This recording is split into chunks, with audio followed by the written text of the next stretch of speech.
What's the stupidest thing you've been punished for at school? First grade at Pine Valley Elementary was mostly finger painting and learning to tie shoes, but one day in October changed everything for me. The annual Scholastic Book Fair had taken over the library, and I was beyond excited. Rows of colorful books lined folding tables, and that new book smell filled the air. I'd been eyeing this awesome dinosaur book and a Captain Underpants collection all week. Dad had promised to come by after work to buy them for me, so I carefully selected my books and waited by the library windows that faced the main entrance. The librarian, Mrs. Hendricks, was this stern woman who always shushed everyone and treated the library like a sacred temple. Around 4:30, I spotted Dad's blue pickup pulling into the parking lot. My heart jumped with excitement. I grabbed my chosen books and walked maybe 15 feet out of the library into the main hallway to meet him at the entrance. I wanted to show him exactly what I'd picked out. That's when Mrs. Hendricks came storming out behind me. "Michael Thompson, what do you think you're doing?" Her voice echoed down the empty hallway. "I'm just showing my dad the books I want," I said, confused by her angry tone. "You cannot remove books from the book fair area without paying for them first. That's stealing." "But my dad's right here and I was just..."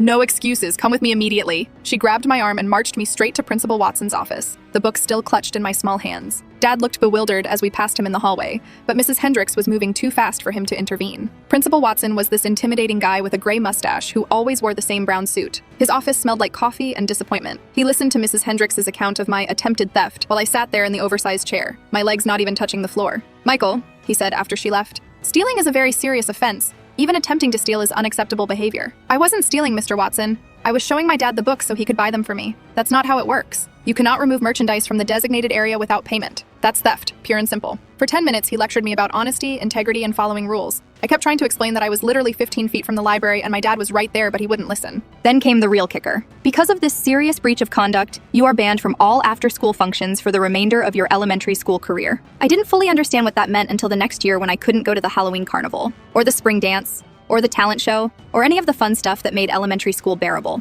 Every time an event came up, teachers would check the list and shake their heads. "Sorry, Michael, you're not allowed." The ban followed me through 2nd, 3rd, 4th, 5th, and 6th grade. 6 years of missing out because I walked 15 feet with books I intended to buy. The ultimate irony came during my junior year of high school. By then, Watson had been promoted to superintendent of the entire district. I remember seeing his picture in the local newspaper when he was arrested for embezzling over $200,000 from the school district. The same man who'd branded me a thief for carrying books to show my dad had been stealing taxpayer money for years. Dad finally challenged the ban during 6th grade when there was a going-away party for kids heading to different middle schools. I was going to lose touch with a lot of friends, and I desperately wanted to attend. "She can go for herself," Dad told Watson when he tried to enforce the ban. "My son's going to that party whether she likes it or not." I finally got to attend a school function again, just 1 month before leaving elementary school forever. 6 years of punishment for trying to show my dad some books I wanted him to buy. Meanwhile, the guy who'd punished me was stealing enough money to buy a small house.